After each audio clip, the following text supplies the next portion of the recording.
Well, Josh, here we are again, another disappointing performance, and it's the same old story, isn't it? Just not able to put the ball in the back of the net. Yeah, at risk of sounding like a broken record, it is. It's two really soft goals at one end and not putting in the goal at the other end. To be honest, it's not really a great deal I can say, is it? It's the story of the game, that's the story of the season, and it's disappointing, and it's where you have to stand up to the character, and at the moment we're falling way short of that. Did you feel like the confidence drained when you conceded that first goal? Because you started quite well, couldn't get the goal, and then their first attack, it's in the back of your net. Yeah, I think we actually started on the front foot, and it was probably the first time in a while we'd done that, shooting that way, and right, it's just when you're on top and you let team and we create chances and we don't score, it just gives teams hope.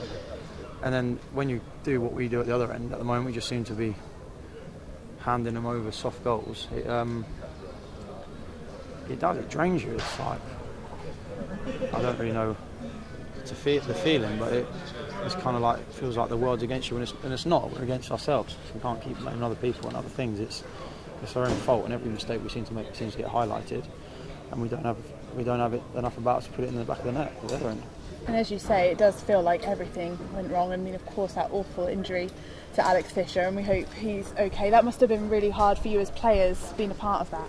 Yeah, at the end of the day, forget football. That's not a nice thing to see, regardless of whether you're living your day-to-day life, and when you go down, one of your players is in agony and his legs clearly in a very, very bad way.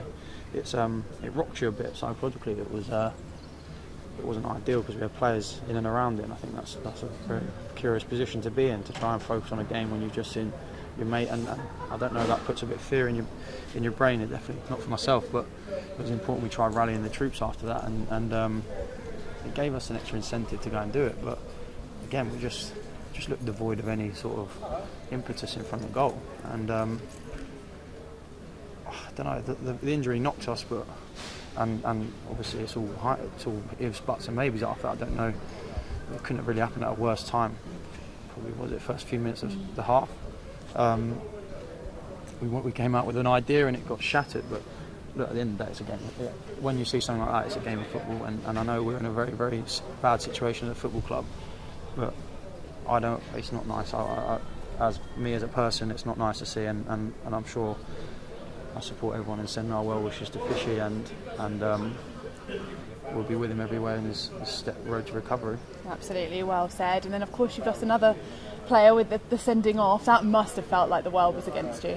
Yeah, just about. Mark sets a tone. We make a mistake, myself included. I misjudged the ball, Frex misjudged it, and then we faced the ultimate penalty really in terms of losing another player, and we don't really have enough players to do that. It's a bit different. We had a massive squad, but look, I don't know. I don't need to sit here and stand here and try and save myself for the club. We need to. It's not what we needed, but what can we do? We can either give everything we got, the players were available, and go and give everything we got for 7 games and see where it takes us, or we can start finding excuses and pointing fingers at everyone else other than ourselves. But that's not what we need to do.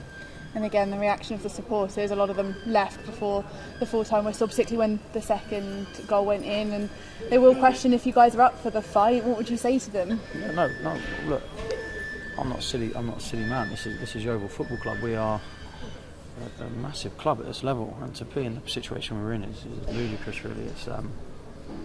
It hurts me every day I wake up and come into this place. It seems to be a glaring reflection of what we've put ourselves into, and I don't know. They're well within their rights. The fall this football club's had it recently, and look, I'm part of it, unfortunately, and I'm a guilty party. But I know they're out. I know they turn up. Do you know what I mean? They turn up and support us, and when we actually look like we can attack, they support us. I think it was, as soon as that second one went in, I don't blame them for their dejection and turn their back on us, and it's our job to try and get them on side, and I thought we had periods of the game where we were good, but ultimately we don't even have to play well at the moment. It's just we've got to try and find where we can do whatever we can to get a result, and we just at this moment in time, the last few games, we just don't look like we're capable of that. But this isn't me resigning to defeat. Jesus, I'll go down swinging. I'll take every punch someone's got to give me. And there are times I thought we were going to get back in the game, and we're just falling on the wrong side of lady luck at the moment, and we're definitely not helping ourselves in the decision making we're doing. You don't need me to tell you about the next 3 games, of course. Gateshead, Aldershot, Dorking. I mean, they're defining, aren't they? And they've got to get points from them. Yeah, I said to the boys in the week, as a footballer, regardless of what level you play at and what level you go to play at, you probably won't, not in terms of the stature of the clubs we're playing against, but in terms of the importance of 3 concurrent games, you probably won't face a bigger week in your life as a footballer, in terms of ultimately they can make or break our season, and they're pivotal. We shouldn't. It hurts me saying it because we shouldn't be in this situation. It really does, and yeah, I feel like a punch bag. We've just been smashed to pieces today, to be honest. But we got a big week, and you can either sit there and cry about it, or you can get yourself up for Tuesday and give it everything you got again, and show yourself as a character and as a man. It's a fine line, isn't it? I'm putting too much pressure on them, but I guess, are you going to say to the lads that this is pressure, this is the defining times of this season? Yeah, but we've got to understand pressure. I said to the boys today, 2 years ago we lost our captain, nearly to the day, and myself personally, I had a very close friend who we lost 3 years ago, and they're real pressures in life, and it's important. You can't take the weight of the world onto a football pitch. There's no need. And I'm trying to relay that message to the boys. It's, you'll face bigger pressures than this in life, so you have to stand up and show yourself in situations like this. And it's not a time to wilter, it's a time to stand up as a character, to fill the shirt with pride and display what the Oval's about. And these are pressures. Pressure.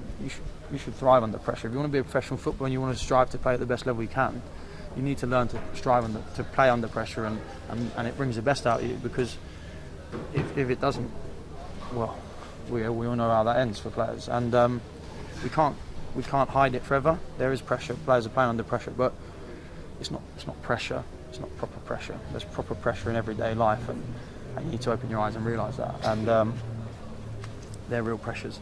So I understand the proverbial of this is pressure, but this is 90 minutes of your life where you can express yourself, and you have to have the freedom. You have to have the balls. I was trying to find the best word.